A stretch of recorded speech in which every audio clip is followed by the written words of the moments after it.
Hey everyone, this is Elenbaas from Nightlight Astrology. Today, I'm going to take some time out to share the stories that you have been sending to us over the past couple of months.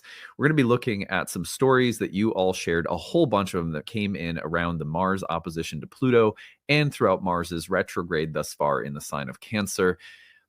If you're not familiar with the storytelling episodes, if you're new to the channel, we call this series Grabbed, and I'll tell you more about why we call it that and how you can also submit a story for a future storytelling episode. We also share some of these in our monthly overview. Whitney and Alexandra and myself will read some of the stories that you share in those episodes as well. But yeah, some really nice stories to share today. And I think it's really important to do this from time to time because we can learn so much about astrology and astrological transits, not just by constantly talking about what they will bring, but also reflecting upon what they brought and what we learned from what they brought. And this is a key way in which astrology becomes more personal and more meaningful to us. So I really enjoy telling stories from my life and also celebrating the stories and the ways in which the planets are showing up in your lives. So that's what we're going to do today. Before we get into it, don't forget to like and subscribe. Really appreciate all of you who have been helping us grow the channel in recent months. And we're trying to get to our goal of 80,000 subscribers by the spring equinox. We are just about 74,000 subscribers right now. So it's about a 6,000 subscriber push that we're trying to make in the next couple of months. If you want to be a part of that, click subscribe. It's free to do so. It really does help us, and we appreciate it. You can find transcripts of any of these daily talks on the website, which is nightlightastrology.com. I'm going to take you over there right now because we are starting to promote some of the new webinars that are coming up. So let's go over to nightlightastrology.com. If you go there and you click on the events page, go to live talks, you will see that on February 20th, I'm giving a talk on Venus retrogrades. It's called Venus Through the Fire, Unlocking the Mysteries and Magic of Venus Retrograde. This is going to be a great class for those of you who want to learn more about Venus retrogrades and the symbolism of each of the unique stages and phases of the Venus synodic cycle with the sun. We're also going to be looking at the upcoming Venus retrograde in Aries in a little bit more depth during this talk. So that's coming up in March. So this is a good way to prep for that. It's February 20th from 7 to 9 p.m. When you register, you'll get the link to attend live. And if you can't attend live, you get the recording afterwards. So even if you can't make it live, you can certainly watch or listen on your own time. And then you'll see there's webinars coming up in March and April. On March, we're going to be taking a look at the third house. And that was called the Temple of the Moon. Why? It's a rather mysterious house, and we're going to talk about why it is connected to the moon in ancient astrology during that talk, and how you can learn and get more out of the third house understanding of your own birth chart. And then in April, I'll be giving a talk on essential dignities and why people should stop hating them and try to understand them, because they have really specific and amazing uses. So anyway, that's the news coming. Those are announcements and things coming up. What I want to do now is take a look at what you have been going through in the recent months and share some of your stories. So if you're new to the channel, or if you've never heard about this before, we use the hashtag grabbed in the comments section to share stories. The reason that we use this is one of the names for the planets in ancient Indian astrology was Graha, which means grabber. It can also mean to grasp, and it has a dual meaning with respect to the role that the planets play in our lives. As administrators of fate or karma in the realm of ignorance and unconsciousness, the planets have a way of grabbing us, right? We are constantly being grabbed and almost like puppeteered by the planets, especially to the extent that we don't have a practice of awareness in our lives and of consciousness, of cultivating conscious relationship to things. Then we're being moved along rather unconsciously. And the planets have this way of sort of grabbing us. But when we reflect upon the planets and keep an active conscious awareness of them in our lives, it is as though the planets become the means by which we grasp and understand truth.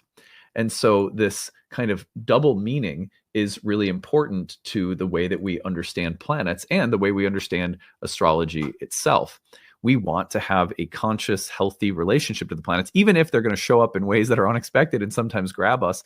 We want to then grasp what they're saying, and we want to cultivate an awareness of the planets as our teachers, as our guides, as opposed to things that are just kind of unconsciously moving things around on a mechanistic board, which is the experience we have. It's a kind of objectifying experience of life that we have when we don't stay in conscious contact with the planets, which is the whole purpose of this channel and this as a spiritual practice in our lives, astrology.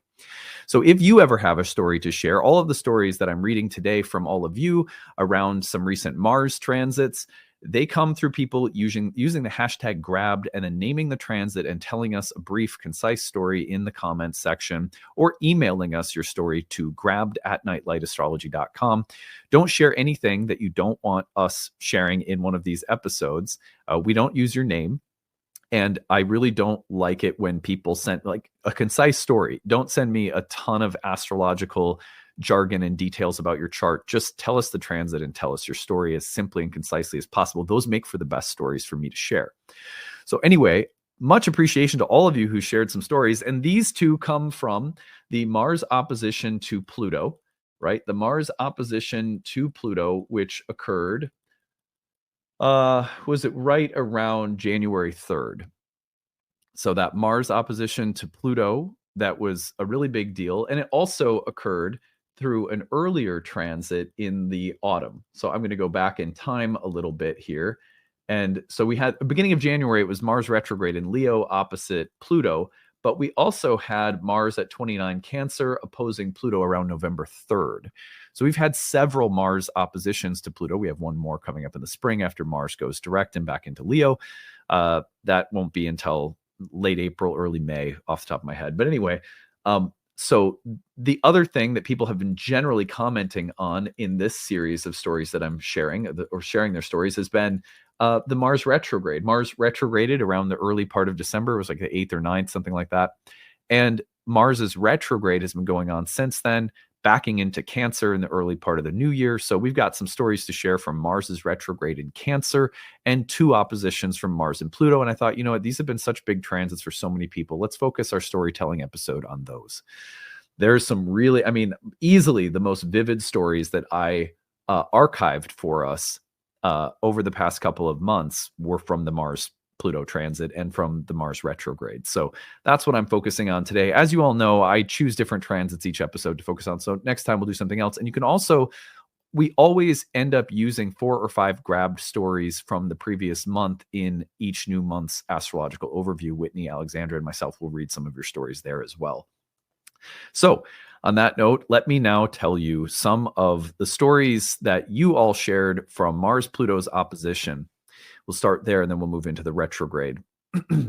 Now, these are all varied, but remember, these are Mars stories today, so they're a little intense. Here's one that I thought was so powerful. On the day of the exact Mars-Pluto opposition, firefighters knocked on our door, and we had to be evacuated due to a broken gas tank in the neighborhood. We spent the day at the fire station. Then we were able to return home. And then the gas problem persisted for several days, and people were setting off fireworks nearby on New Year's Day. This was with Pluto transiting through their 4th house and Mars in the 10th. Yeah, it doesn't get more like scary than that, like explosions, being displaced from your home, going to a fire station. The Mars-Pluto thing, of course, occurred, as did the retrograde with the fires in LA. And so this story also mirrors what a lot of people ended up experiencing around Mars-Pluto and then the backing into Cancer with displacement, destruction of homes. That's a very Mars and Cancer theme. Here's another one. Yesterday, I was having dinner at McDonald's and noticed someone who had schizophrenia sitting in front of me. He was playing death metal on his phone. He started talking to himself. He was discussing with himself something that was highly anti-Semitic. I won't bring up the details, and it was definitely offensive. I don't think he understood what he was doing because he was clearly not well. I'm sure this person doesn't know for sure if this individual had schizophrenia or not, but obviously they're seeing someone who's not well, not stable. I finished my dinner and headed towards the trash to dispose of my meal. When I did so, I noticed 2 members of the Church of Latter-day Saints. They even had their name tags on. Even more, they were sitting directly behind me, opposite the young man who was not well. It was literally Mars opposite Pluto. One of them was in front of me, the other were behind me. That's fascinating. I mean, for one thing, I just think that there's tremendous value in being able to identify a planetary transit in a mundane place and setting, like eating your dinner at a restaurant. And if you notice that there is, kind of intense Mars Pluto dynamics sitting right around you, A, for the day, because you're bringing an awareness of an enchanted cosmos into your experience. And that enchanted cosmos is there. It's right there all the time. All we have to do is develop the eyes and the heart to see it and experience it. And that doesn't necessarily mean that there won't be some stressful, very interesting situations we find ourselves in, but it helps to know that we're living amidst the gods, right? Hi, all. Appreciate your channel so much. It's really been helping me as of late. I kept meaning to send in my story. So this individual is having the Mars retrograde going over their natal moon in Cancer. And they said that their disabled brother, who is a diabetic, got a life-threatening infection during this during the Mars Pluto opposition, which of course was just a few. This is the Cancer Capricorn opposition earlier, and that it was coming over their moon and then opposing Pluto. So during that time, my disabled brother is a diabetic, got a life-threatening infection. He almost died 5 separate times as the opposition between Mars in Cancer and Pluto in Capricorn occurred really close to their natal moon. This has been one of the most emotional years of my life, and there's been a lot of family karma that has been brought up by my brother's sickness. It goes very deep. Things of being heard, power or lack of within the family, male-female dynamics. There's been a constant up and down with his health. He's been in long-term care where he was neglected and has now led to a second infection and sepsis. And needless to say, I'm very concerned about what will happen. But turning the jewel has helped me process what is going on. Well, first of all, prayers to you and your family. As someone who has a sun in Cancer and moon in Capricorn, when Mars was going over those points at the same time, my sister got really sick. So I can totally understand where a health crisis in the family drags things up. And it's, it is very overwhelming to deal with. And yet the fact that you're able to turn the jewel and see this as a sacred space, albeit a very difficult one, is exactly what astrology is there to help us do. So good on you for having this in your life as a practice that can guide you through these difficult times. And may the gods be with you, and may your brother find healing as well. Mars in my first house for this transit. This was the Mars opposite Pluto transit. And I had a super fun eczema breakout on my face and hands. Looks like I've been in a fight, and people are definitely giving me the side eye in public. Okay, well, first of all, anytime Mars is in your first house, skin flare-ups, irritation, fever, like all the inflammatory Mars stuff can affect the body, especially when Mars is in the first. And that's a great example of something very inflammatory with Mars in Leo in a fire sign hitting an opposition to Pluto. It's amazing that we can see the planets in the midst of something as annoying as being side-eyed in public because of a flare-up of eczema. I'm glad you have that for you to laugh and enjoy, because they put a laughing, crying emoji at the end of this. And I really appreciate that ability to find levity and absurdity in the midst of this magical cosmos that involves such trying situations sometimes. When Mars made its first opposition to Pluto, I launched my paranormal podcast, and I've been publishing an episode every week. As Mars approached its second opposition to Pluto, my co-host shared with me that the podcast subject matter gave her nightmares and she doesn't want to do it anymore. Podcast is doing really well and gaining more followers every week, so I plan on either continuing by myself or rotating various friends as co-hosts. We'll have to see what the third opposition brings. But it's been a very interesting manifestation of the fear theme. Isn't that amazing? Yeah, Mars opposite Pluto can bring up confrontations with the dead or ghosts or the other world or the underworld. And that subterranean space for some people is too much. I know I'm very sensitive too, so I can appreciate, having to safeguard my well-being, and I could imagine someone else may have to. But other people, I don't know, the constitution is different, and they're able to deal with those subjects carefully without maybe it provoking nightmares or disease or whatever.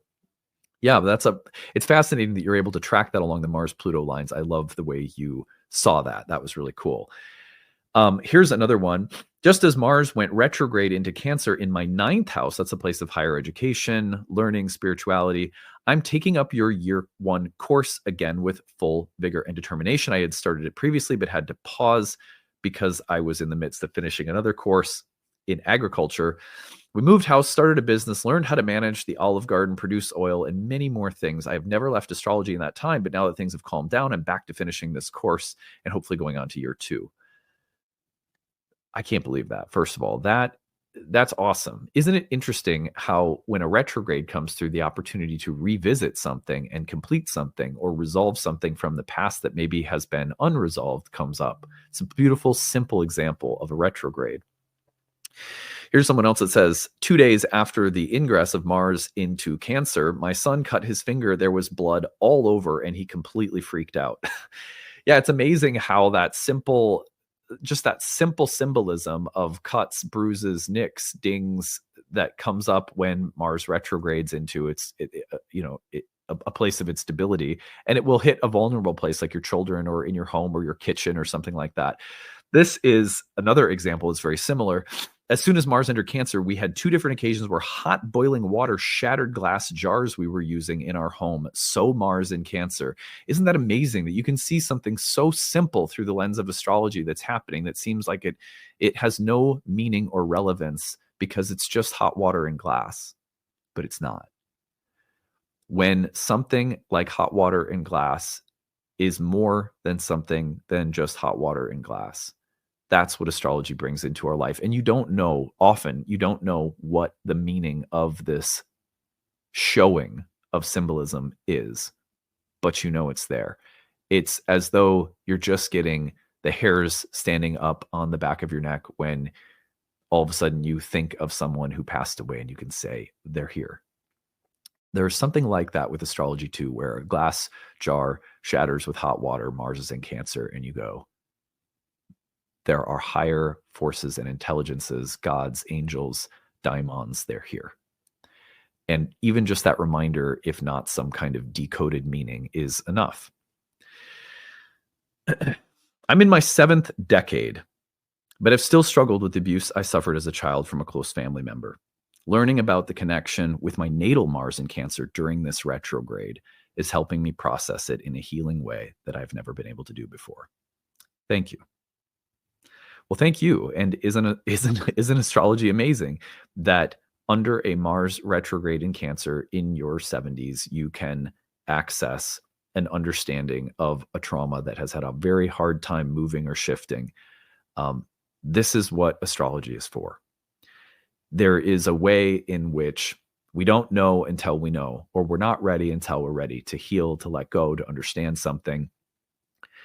But when we do, and we have an astrological symbol to mark that understanding or that healing by, it is a remarkable thing. It's like you're being given a little token, like in 12-step groups. You've been here for a year. You get a token saying you've been in the program for a year. You get 5 years of sobriety. You get a little token. Well, the association between a healing moment and a transit and that connection is like getting a token. That's how I think about it. Anyway, when I was out on a walk around my neighborhood a few weeks ago while Mars was going through my 3rd house in Cancer, remember the local neighborhood being the 3rd house, I found a butter knife on the street, pointy knife, looking like in their direction. And I completely forgot about it. And then yesterday, I was out for a walk again, totally different part of the neighborhood. This is now while Mars is retrograde. So the initial butter knife was found while Mars was going direct through the 3rd house in Cancer. They go out for a walk in the neighborhood, totally different part of the neighborhood. And there was a different butter knife, again, at their feet, but pointy side facing out rather than at them. I mean, what? That's crazy. How literal is that example? Yeah. And isn't it amazing that there were two butter knives, two totally different places in the neighborhood, one pointing at you, the other pointed away while Mars was direct in retrograde? What is that doing if not the gods giving you a little sign? Yes, this is all real. Real in a completely different order of reality, real on a different level. Is it literally real?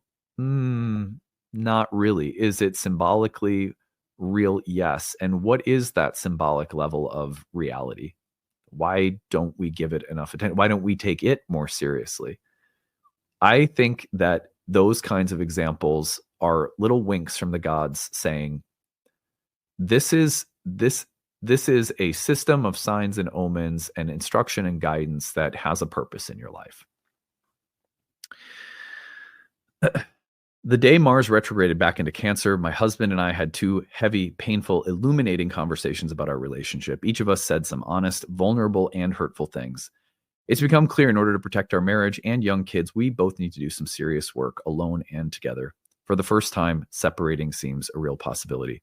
Not a foregone conclusion, certainly, but one of the potential outcomes. It's very sad. For your information, my moon and his sun are in Cancer. Well, I'm really sorry to hear that. That must be really painful and confusing. And I'm sure also there's some sense that certain things need to happen.